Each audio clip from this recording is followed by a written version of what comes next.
it's something when you have guests in the studio and they're singing the song Little Man.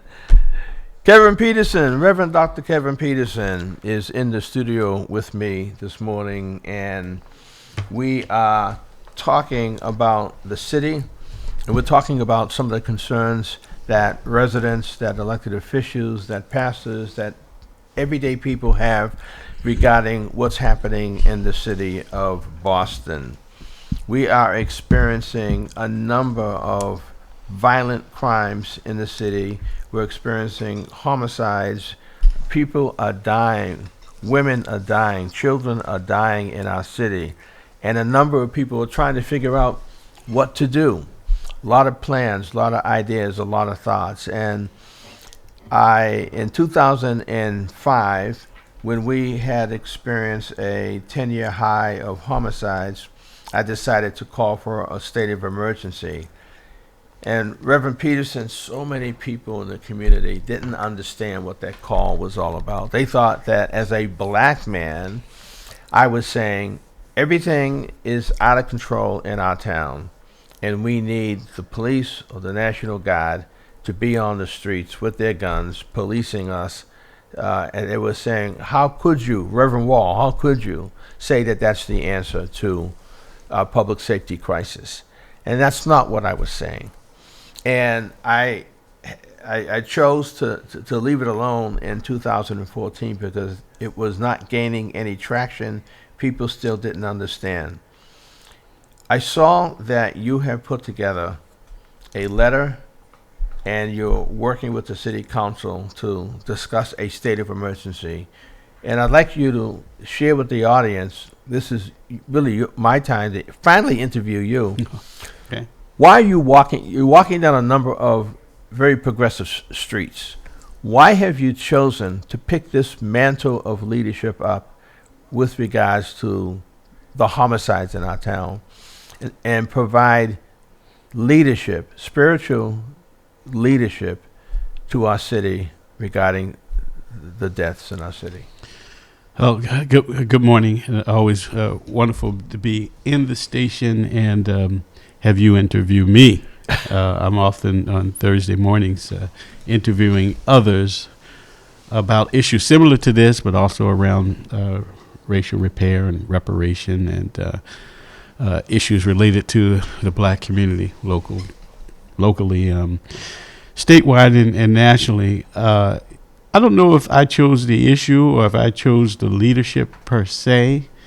I would think that in some ways the issue that we're focusing on now chose me and chooses us in the community as we care about the community, as we love the community.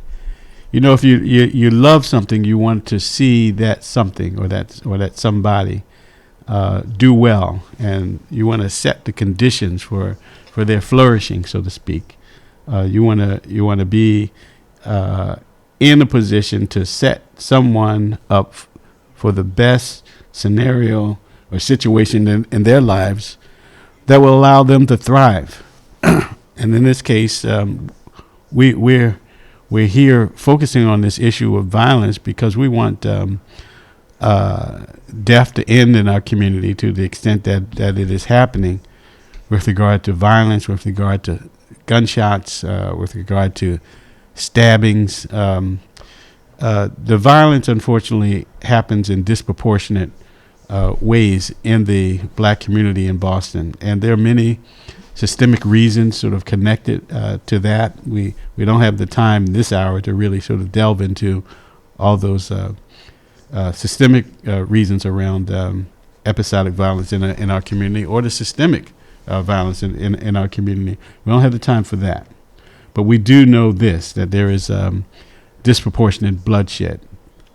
And to have witnessed, all of us have witnessed the murder of two young mothers over the last week or so. Over the last 2 weeks, we've witnessed the murder of two teenage boys who are not yet buried.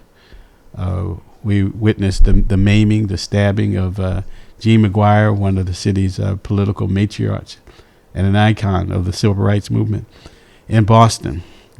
And so it's to witness all of this within a sort of compacted period of times, I think has raised all of our sense of how this is all tragic, and it has raised feelings among many of us that we're now involved in a traumatizing period within the community. If you're black and you're living in Boston and you witness any of this stuff, if you have paid attention to what's been going on over the last couple of weeks, and then if you reflect on what's been going on over the last year or so, or 2 years or 3 years, you have to come to the conclusion that we are in a state of emergency. Problem number one. Mm-hmm. We have homicides, multiple homicides happening in the black community. People come together and they try to work on a plan. Mm-hmm. They have meetings. They try to figure out what to do. Then the homicides begin to subside, and people take off their Superman attire and they put on their Clark Kent uniform, Mm-hmm. and they go back to their everyday lives. And then it happens again, and everybody puts on their Superman. There's nobody working on this situation, developing a plan that will help us to understand why it happens, Mm-hmm. why it goes in cycles, and a plan that would have impact in our city for the next 10 years. Well, that's not true. There are people working on this issue. Now, the question for me, and I'm a bit of an outsider around any expertise that's needed around developing a plan. I ran the Ella J. Baker House for a year or so I kind of have a sense about public safety and policy and violence trends within the black community. But you, Pastor Wall, have been focusing on this for nearly 2 decades with a plan. In 2005, you say you introduced this plan, which is structurally enormously attractive in terms of how we might address this issue of systemic violence. So you are right. We get caught up in some of the episodic upticks of violence that we've witnessed over the last couple of weeks, and we run to put out that fire without thinking about the fact that there is a larger fire. There you go. That we need to be concerned about. Let me ask you, when you were at the Baker House, Yes.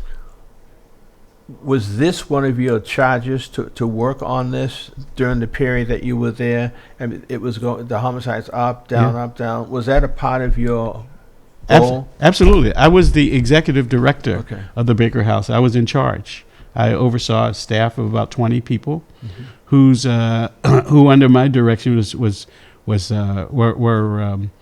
instructed to engage in street outreach. They were outreach workers.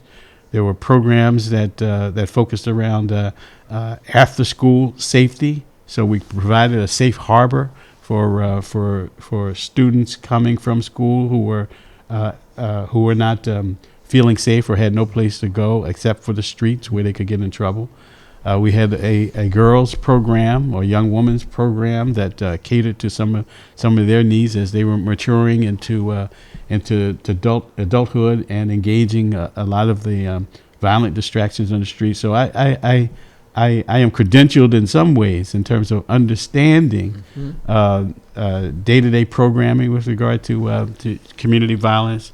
But I also was blessed with the opportunity as I was there to think about systemic violence within the black community and how to engage systems and institutions in our city in order to address them. And the framework there was a 10-point plan. As you may know, it's connected to Reverend Rivers. Right. Your plan is, excuse the phrasing, equally politically, policy-wise, a gorgeous plan. Because it takes into account what's happening systemically. So when I just look at, your call. This is just an aspect of your plan for a sociologist or an urban planner who has academic and therapeutic, in some ways, credentials to come in to look at what's happening. A person who is not connected with the city is very important, because that person would bring a level of objectivity that's not confused with the any kind of city politics. That is just very, very attractive in terms of how we can start and where we can start. So and I'm not really here sort of blowing smoke, but you put the plan out in 2005. You've dusted it off a couple times because no one has really paid attention to it, because your plan was viewed by some of the powers that be as disrupting their political goals and ambitions. I won't name any names, but I think that there have been energies in this city which have opposed any concerted organizing by black leadership around developing a systematic approach around public safety that gets to the issue of the episodic violence that we experience, but also gets to addressing the larger institutional barriers and frameworks that we need to engage. For anyone to say why, and we have a phone call, for anyone to say why is the Reverend Dr. Kevin Peterson now taking this on, I would simply say, you used to live this. You used to live working with young people, and you had a staff, and you were crafting plans and programs for them. So this is not something new for you. This is a life that you lived and is really still living. Let's take the phone call. Caller, go ahead. You're live on the air. Good morning. This is Brother Jamal. How y'all doing? We're doing well. Good morning. All right. Good morning. So I want to get right to, the nitty gritty. So with the plans, as you know, Pastor Wall, you called for an urban planner to come in and kind of do an assessment and make some things. As we know, James Jennings. So I would call James Jennings into this mix, and I would hope that he himself would help conduct that search for who is best fit. Because when we propose something like that, it would be good if we already have a suggestion of who would be best fit and expertise to do it. I'm going to put a call on y'all as members of the church and the clergy. Please, Brother Charles Stiff, his wife, Deborah Prothero Stiff, back in the day, she wrote this thing, created this thing called the Anti-Violence Curriculum. That was an excellent tool for the young level, for folks who are already not engaged particularly in the violence, right? But that was something that at the time the BPS implemented, maybe not in a full throttle way that they should have. But in any event, it was a genius thing. I think that needs to be brought back for the younger kids. And then when I ran for office, I created one small concept called PRIME, which was prevention, reentry, intervention, mentorship, and education, right? Nice. And this is not rocket science. These are all the proven things that have been proven to work. Problems that have occurred is that oftentimes we have the wrong people. So let's say you can't deal with recidivism or reentry, or intervene in gang beefs if you still dibble-dabbling and got one foot in the streets as well. And a lot of the folks who are addressing some of these issues, they themselves, they don't necessarily know how to de-escalate. They're not counselors. They don't know how to recognize trauma, so on and so forth. So we have to do better in the pool of, quote-unquote, our first responders, and make sure that the people who are addressing these situations are actually qualified to do so. I know a few things. People think I'm smart, but I'm not a psychologist, and I would not play psychologist or counselor or therapist with anyone. That's a game that's very dangerous. So we need proper people, and I think we should pull in. There's a Black Psychologists Association, Black social workers, and so on and so forth. But those are the type of elements that I believe that we need to pull in, along, of course, with our law enforcement partners, people like Ma'am Leo and others, to really pull together a real comprehensive plan that would now be a mashup of Pastor Wall, what you've established over the years, with some, tweaks and modernizations, with what I've established over the years, with some tweaks and modernizations, Kevin Peterson, whatever you have, with all, so this is a thing where it needs to be combined and refined. Yeah, Right. So I agree with you. Combine and refine, and the concept of prime, I think, just needs to be put on the table. If you have that fleshed out, even in paragraph forms around those different, the acronyms and what needs to be done for the P and the R and the I and the M and the E, I think it's helpful in just terms of putting on the table. I think one of the concerns that I have is that, to the extent that the community engages with law enforcement and with the city around a comprehensive plan, that all elements of the community must be at the table. So while I have a certain sort of prerogative for the faith-based community, it is no more important than it is just as important as activists such as yourself, Jamal, who bring insight into the issue from a secular lens, so to speak. Our civil rights community needs to be at the table. The nonprofit youth sector leaders need to be at the table. We need to come at this together, and we need to check our egos and our credentials and our titles at the door. More important to me, being a minister or a so-called academic in this city, so-called activist, I'm a community member. I live in the community, and I've seen the violence over time, as you have, Brother Jamal, as Pastor Wall and others. I think we need to take off those identifiers that speak to being credentialed in a certain way, and come to the table with another level of earnesty and earnestness and sharing and honesty and collective engagement.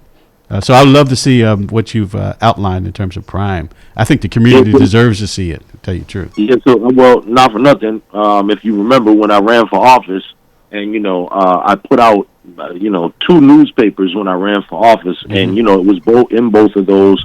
I can dig up my old campaign website. It's still there. It's under a obscure thing, but yeah, it's all there. Pastor Wall has seen it because we were in collaboration before. Yeah. I just want to make one just point of clarification, though. I would not consider myself coming from the secular world. I'm a man of God. Everything that I do from the time I've been a young man, I believe, first of all, my talents and gifts, I believe, have come from God, and He's put me in situations where I've had the ability to hone those skills and put me in service, and everything I do, from defeating people to all that, is of God. And the only difference is the practice and the belief, and that would be a whole nother sticky wicket that we wouldn't get into. But the thing that I want to say is, the one thing I want y'all to do, literally, get on the phone today. Can somebody find Deborah Rothwell Stiff? Yes, I have her phone number, I think. Please, because that curriculum that she put out was genius, and now it just needs to be revamped. I believe that is, a key part of a component for at least the preventative measures of this aspect for the young folks, to have something in the school about conflict resolution and avoiding violence. Now today, you can even include in that, we think we're different because we don't have the same school violence, quote unquote, like it just occurred at St. Louis, or, occurs in some kind of rural America or whatever. So, what's the difference if you get shot in the school or outside the school or on the way to school or after school? Being shot. Yeah. And so, the way we do it, and the only other thing I'll say too, as a thing, Kevin, I don't know if you know, I've been shot, so I've also experienced the violence. In my life as a teenager and all these types of things, I can't tell you how many friends I've lost, or there were times in my room when 5 or 6 of us were chilling out and we've all been shot. So in any event, I say that. And then the last thing I say is, I also don't want us to get into a constant recurrence of a reactionary state, or an alarmist state, because obviously one shooting, one life lost, one stabbing, one life lost, whatever, is too much. Let's add to that rapes and sexual abuse. It's all too much, right? We don't want any of that. Yeah. But what we do have to look at in terms of being data-driven is the fact that it is not what it used to be. So when people say things like, this is the worst it's ever been, Right. that is in fact not a fact. So as we all remember from the 80s, particularly 1985 or 86, 87, one of those years, there was 157 murders. And I think 56 of those at the time, I believe, were teenagers. So, Wow. Yep. I just want to just remind ourselves that we just need to remember that. Yeah. Well, thank you. It has been worse in the past. What troubles me, Jamal and Pastor Wall, is that the news report last night drew data from the Boston police around shootings from 2015 to 2021. In Boston, from that period, 2015 to 2021, there were 1,739 shootings in the city of Boston. Of those 1,739 shootings, 1,375 of those shootings have happened in the black community. 75% of the shootings have occurred in a very discrete, concrete, concentrated neighborhood. That's over a period of time. So we're bemoaning, and rightfully so, the episodic violence where we see 2 black young mothers murdered, 2 14-year-old teenagers murdered, Jean McGuire stabbed. We need to be concerned and outraged about that in the short term. But here we have statistics from the Boston police that says this is systemic, this is long term, and it's concentrated among a certain people. Jamal, Kevin, yes. that's exactly my point. Yeah, Yes. I'm about to jump off. That's exactly my point, because I think sometimes we do ourselves a disservice if every time something happens we're like, pregnant woman shot, elderly woman shot, or child shot, when this has been cyclical and it's been happening. So hopefully we will this time begin to get to the root causes. So that's it. Y'all have a great morning and continue on. I'll stay listening. Thank you. Jamal, before you go, I just said to the Kevin with my fingers, we got to let Jamal go because we got to get back to this interview. So thanks for hearing my voice. I appreciate your comments. Hear your voice. I saw the sign when you held it up on video. Come on, what are you doing here? Goodbye. Later. All right. And that is true. So Kevin, we got to let him go. Yeah. So Kevin, you have written a communication, a letter to the police commissioner. Yes. Can we talk about that? Yes, and I wrote the letter again in context of what you specifically have been doing in terms of state of emergency, the call for it, and what others have been doing. Jamal just mentioned some of the stuff that he's conceptualized. Reverend Eugene Rivers in the 10-point plan. I wrote this letter to Commissioner Cox, and if you don't mind, I'd like to read it. It's about 200 words or so, but I think it's important to in some ways read into the record. You know how they say the New York Times is the paper of record? Yes, right? yes. Well, you know what? Boston Black News is the station of record in the black community. And I want to read this so that in some ways it's memorialized. It'll go on YouTube and all that sort of stuff. And maybe this should be heard by people who sort of misunderstand what we think of when they think about state of emergency, because I think there's an overreaction to what what we're trying to say. Dear Commissioner Cox, the sobering reality is this. In certain neighborhoods of Boston, pure chaos, unadulterated anger, and overwhelming fear mark the day in light of episodic and bloodletting violence.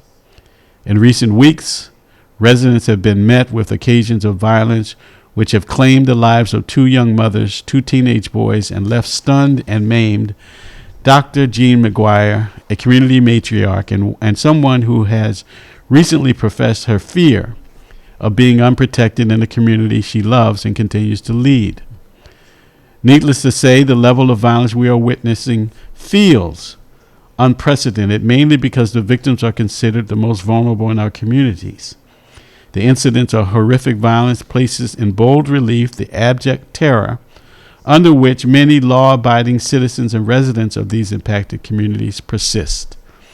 It reflects the indignity to which we have been subjected.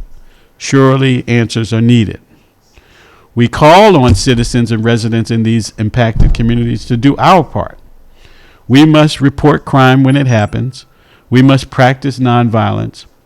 We must be the first defense against the violent dystopia that plagues certain parts of our community.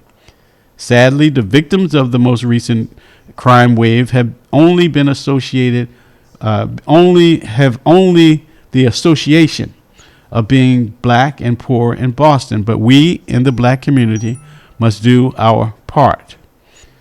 We also call upon you, Commissioner, to do more. In this regard, we ask you to reconsider how your department's resources are being deployed across the city, and then redirect those resources where they are needed most in Boston's black community. A more significant community policing and a comprehensive plan must then be created as follow-up in collaboration with known and trusted community members. Last week, the Boston City Council passed a resolution declaring gun violence a, quote, public health emergency. This is commendable, but we, collectively, press for even more. Using the enormous powers you have at hand, we ask that you, Commissioner, consider the neighborhoods with the highest rate of violence be designated temporarily as, quote, neighborhoods in a state of emergency. This will not only foster a new awareness among residents in these neighborhoods that their lives matter, but it will allow us collectively to pivot towards new ways of investing services and care into these embattled communities. First, by declaring a state of temporary emergency within the impacted neighborhoods, we can initiate a, quote, policing triage and respectfully engage residents.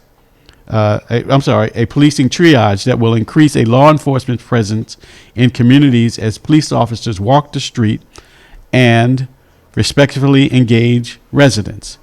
Secondly, by declaring a state of emergency, we can also direct more manpower into getting those who commit crime in these communities arrested and brought to justice.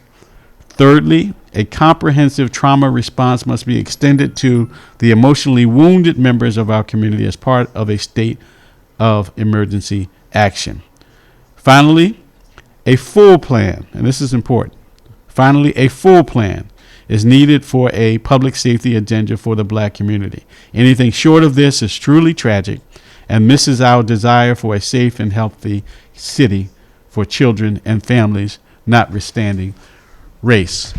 So I want to, I think all that was important to articulate, and I want to stress to you, Pastor Wall, and your listeners, that we're not calling for a state of emergency where we have stormtroopers come and occupy our community, jumping out of airplanes, and helicopters hovering ahead. We're not talking about that. We're saying that in our communities, given the levels of violence that's disproportionate to any other part of the city, this deserves a emergency response.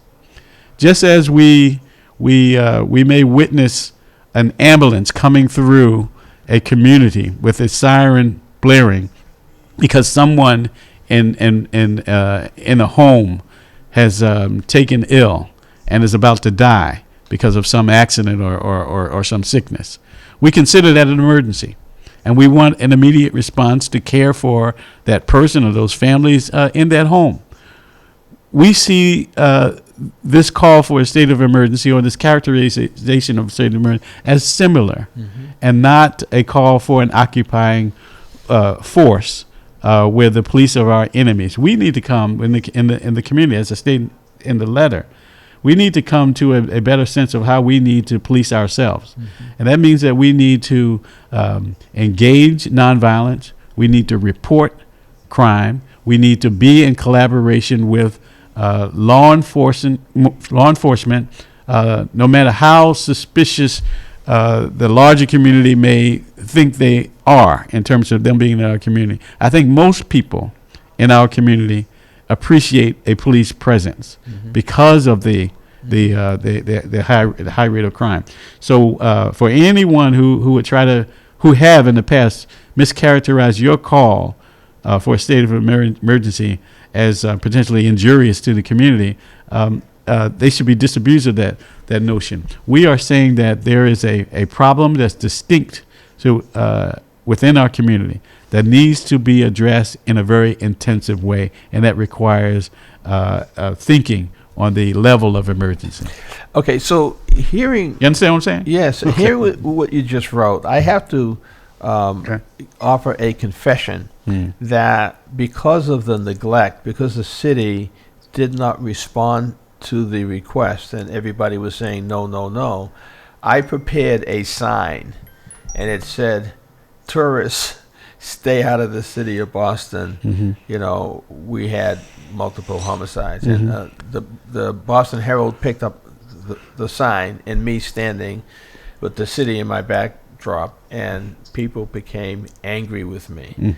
And I was angry with the city and people because there was no response. So that was my reaction. And what you just read is not a reaction, just a knee-jerk reaction. It's well thought through. It defines what a state of emergency is. I tried to define it, but people were not listening to me. We're coming at it with, again, the way that you write and the way that you can take thoughts and make them easier for people to understand. I think you've done it here. And I would expect that our police commissioner would respond to you. And if for some reason he can't get to it, he doesn't do it, then some of us need to pick up the phone and call him to say, we are trying as hard as we can to work with you. We need you to work with us. Well, we do know this, that our new commissioner, Commissioner Michael Cox, is an extremely bright man. Yes. Extremely. Yep. And he is extraordinarily caring. He grew up in this neighborhood, so I would suggest that he's extraordinarily sensitive to what goes on in the neighborhood, not only on the level of law enforcement, but just in terms of day-to-day life. He knows Jean McGuire. He sat in her living room last week, and it appeared to be a very engaging and cordial. So we have at our disposal in Commissioner Cox an extraordinary resource who is extraordinarily talented, who comes with a extraordinary historical view of what Boston is and what the black community is within the context of Boston in terms of law enforcement and violence. So we're gifted. We're so fortunate to have somebody like him in place. And because of the experience of being beaten by the police when he was an undercover police officer, yes, he's gone the entire gamut. Yes. Yeah. So I trust him. I really do. I trust him, particularly around the issue around people thinking, you're calling in more police to do community policing, to walk the beats and all that sort of stuff. He brings a different sense of sensitivity to under his command, and If we were to call for this state of emergency and these kind of initial responses under a commissioner who was entirely new, Sure. it would be. I would understand some trepidation, reaction. some concern. Yeah. But I don't think we have to. We also have a mayor of color who is also extraordinarily bright and gifted and progressive. It would just be wonderful if both of them, if they were not to respond to me directly, if they were to simply respond to the content of the letter, the substance of the letter, I think the city would do well. Well, not only do we have to push the commissioner to prioritize this, he's got a lot on his plate, but we need you to prioritize this. But we need the Boston City Council to also get on board and not think that if they embrace something like this, that their voting constituency will say, "What's wrong with you?" and attack them. And so there is a resolution that has been prepared, and it's to try to get the city councilors to get on board, and if they get on board, a significant part of the city will get on board. Could you talk to us about the resolution? Yes. Well, we on the heels of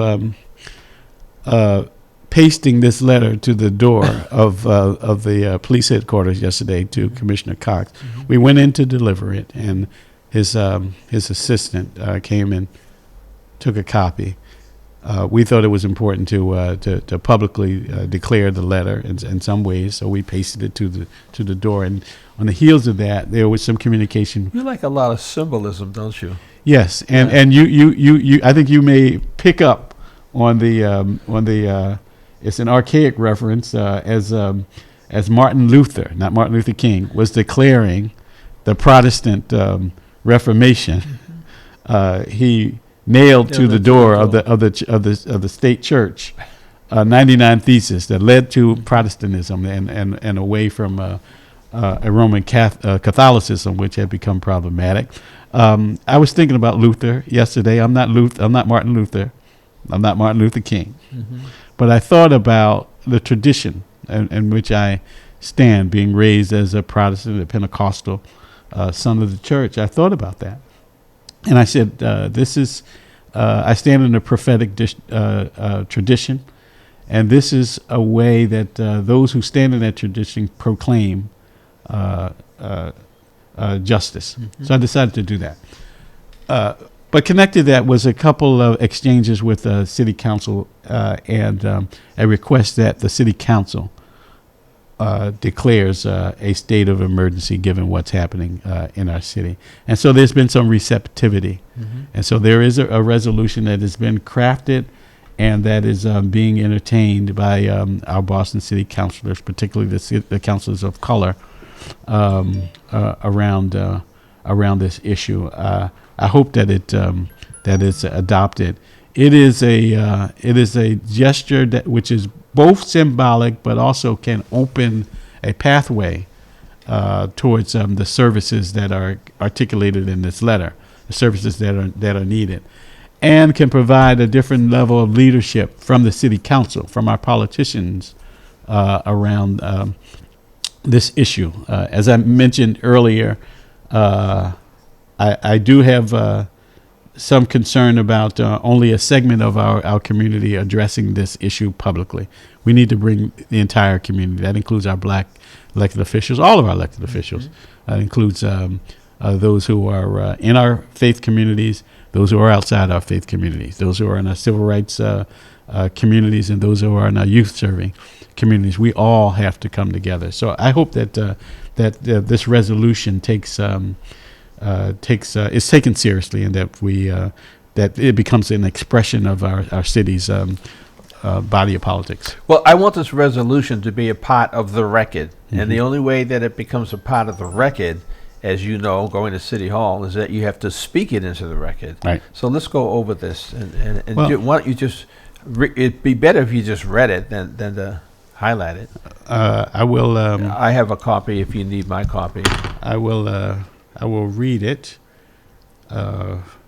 And this has already been presented to a city councilor, and we're waiting for some work on their side before you move forward with this. Yes, so let's read it into the record. Okay. Offered by the following Boston City councilors, and at this point it's blank. It says, a Boston City Council resolution calling for a declaration of temporary emergency in areas of the city most impacted by high incidents of violence and murder. Whereas in the city of Boston, there are exceedingly high levels of violence and death related to social economic conditions and systemic racism, and that such levels of murder and violence are intolerable. And whereas in specific neighborhoods of Boston, residents who are black and non-white people of color are the disproportionate victims of street violence, including stabbing, shootings, and murder.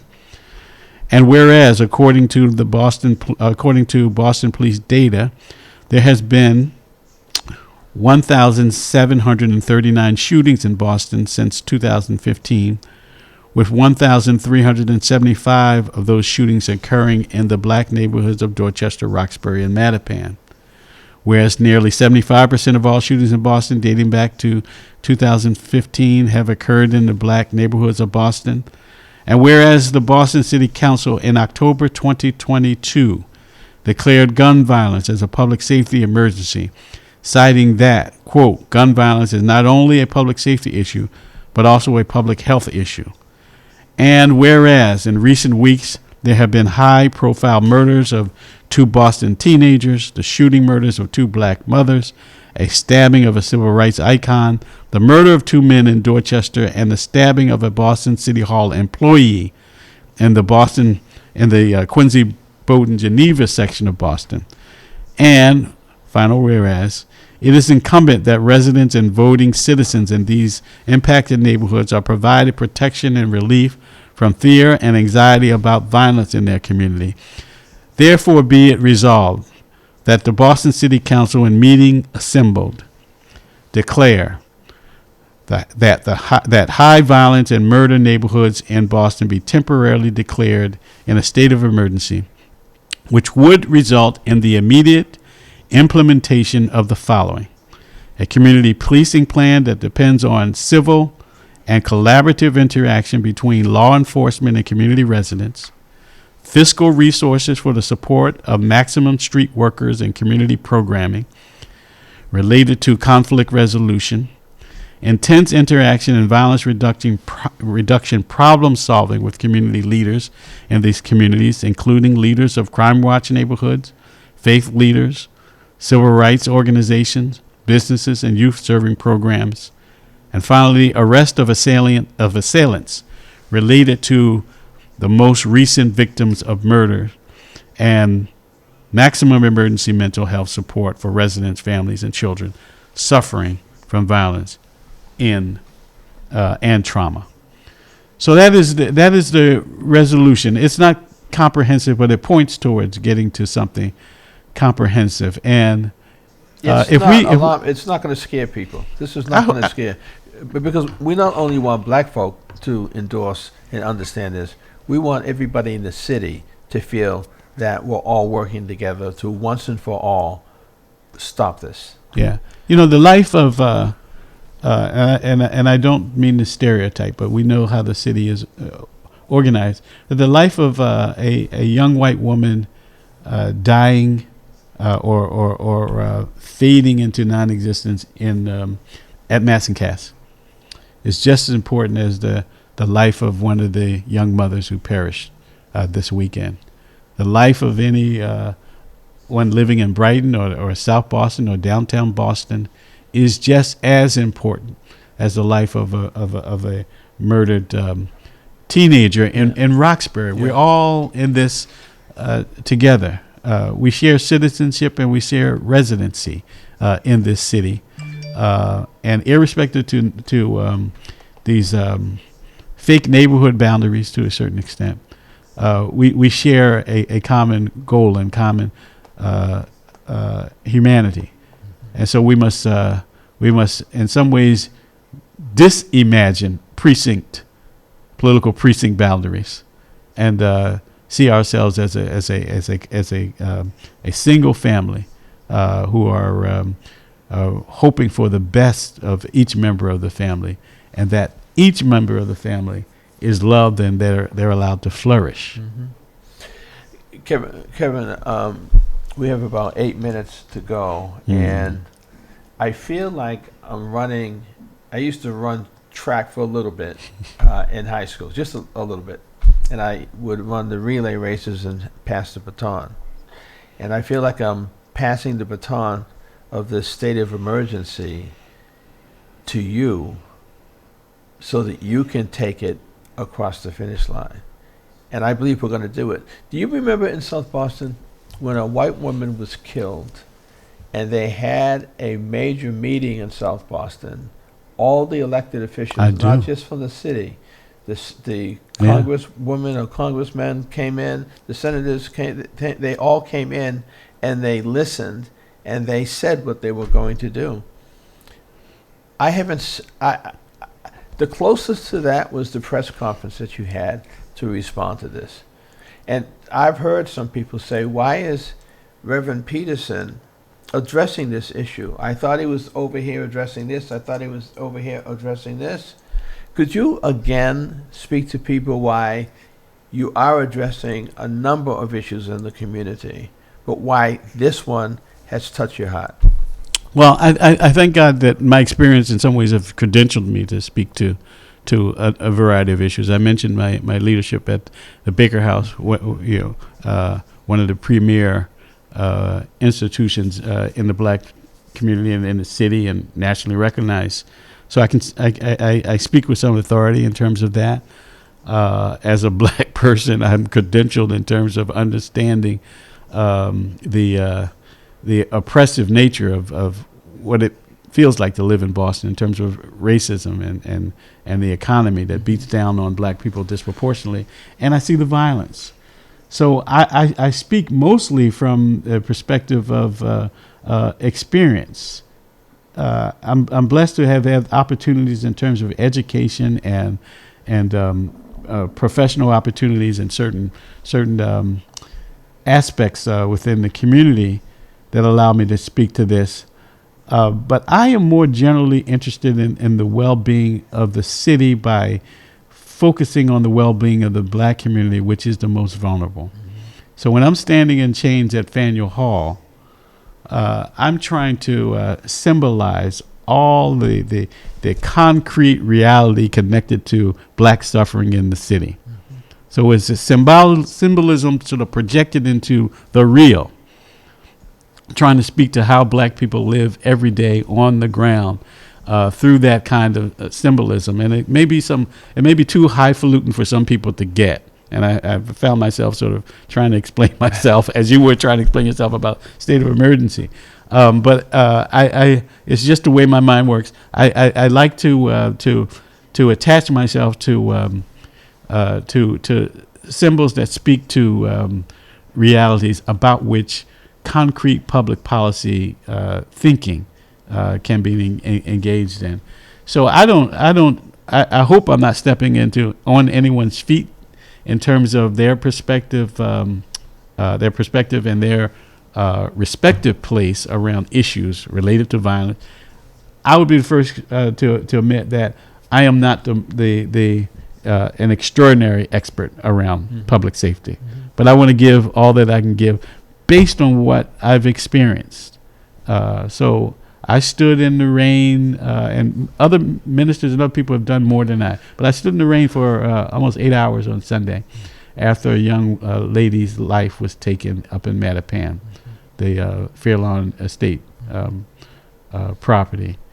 And it was unimaginable horror seeing so many young people come together, drinking deeply, alcohol, on drugs, crying and mourning and bringing candles and balloons for a life lost too soon.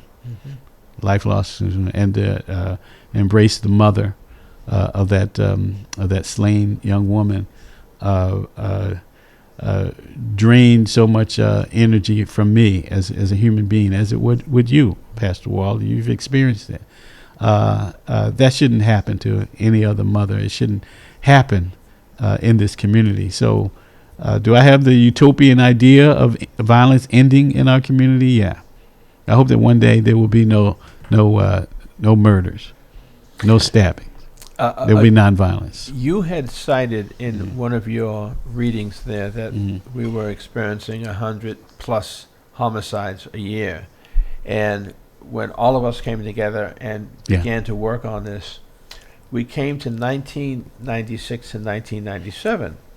And the police told us that we had no juvenile homicides in 1996, 1997. I said, what? I didn't know that until they told me. We could do it. We did it before. Yeah. I believe we can do it again. Yeah. And we just have to continue this work. And again, you've taken on a tremendous amount of work in our city. And the only way that you're going to be able to get through all this and keep a clear head is by the grace of God. But you are in a pastoral role. You do have a church family that you're connected to. You have your own family. So, and you have the family here at the radio and TV station that will continue to give you the visibility that you need from one perspective. You know how to gain this visibility all by yourself, but we'll do the best we can to offer this platform for you, because people around, not just our city, but around the country and the world, are now looking at the things that you're doing and are being renewed in their own spirit, that somebody is picking up the gauntlet and moving forward. So I appreciate the work that you're doing. Any final comments before we say goodbye? Only that we need to come together within the black community. I think that's where we start. As much as we call for law enforcement, and we should call for law enforcement, and they should come. We in the community have to be more vigilant. We need to be more caring for each other. We need to look out for each other. We need to share what we see, so that those who are committing crime in our communities are brought to justice. We need to embrace the idea of justice in our community, because we are just as we're equal to everybody else. So the concept of justice should not be alien to us. So we need to speak on that, and we all need to pray. I know that some in our community are not as church going as their parents were or their grandparents were, but I still think that God persists within the black community in a special way, and that in some ways the black community in Boston and throughout the country has a prophetic calling in terms of speaking to justice and speaking to the issue of equality and the interrelatedness of us all. So I would just say that we need to pull ourselves together and engage in the mighty task of bringing justice and explaining the importance of love. Some people, some people just think about love as this kind of spiritual, flimsy, floating, ephemeral thing that is all about affections and all that kind of stuff, right? It has a more concrete connotation. If you love someone, you care about their well-being, their flourishing. You're a lover to the extent that you set all the conditions that you can set, that the person next to you becomes all that he or she can become, whether from safety to being a doctor or a teacher, whatever. You set the conditions. So we need to love each other. And if we all love each other, then we'll be committed to the task of setting the conditions in our community where we flourish. And it's not all about touchy-feely kind of emotional, give me a hug kind of act. It's about getting our mind stronger and our will stronger, so that we do the things that need to be done in order for us to flourish. I'll stop any kind of preaching there. But thank you for the time. This has been good on packaging this. Mhm. Paul Singer from GBH Radio is watching us, and he sent me some information regarding Dr. Stith that I'll forward to you. Yes. So you can have it. Very nice. So I appreciate his support of our radio station and everything we're doing here. I'm going to pray us out. Yes. And Father, we thank you for giving us this opportunity to be able to be live on the air. And this is your station, Lord. We humbly submit to your leading and guidance in all the things that we endeavor. I pray for Pastor Reverend Dr. Kevin Peterson, with all the titles, all the accolades, to whom much is given, much is expected, much is required. So we pray that your mantle of leadership in our city will fall on him, as it has fallen on a number of people that I've been blessed to be associated with. I pray for this resolution. I pray for this letter to the police commissioner, that you will open doors and open the minds and hearts of people to receive truth. And I pray, Father, that you will unite our city so that we can stop this violence, touch the hearts of people who are broken and hurting, and help them never again to commit an act of violence on another person. Father, you've done it before in our city, and you can do it again. So we pray this in Jesus' name. Amen. Amen. Amen. Thank you, sir, Wonderful. and thank all of you who are watching and being a part of our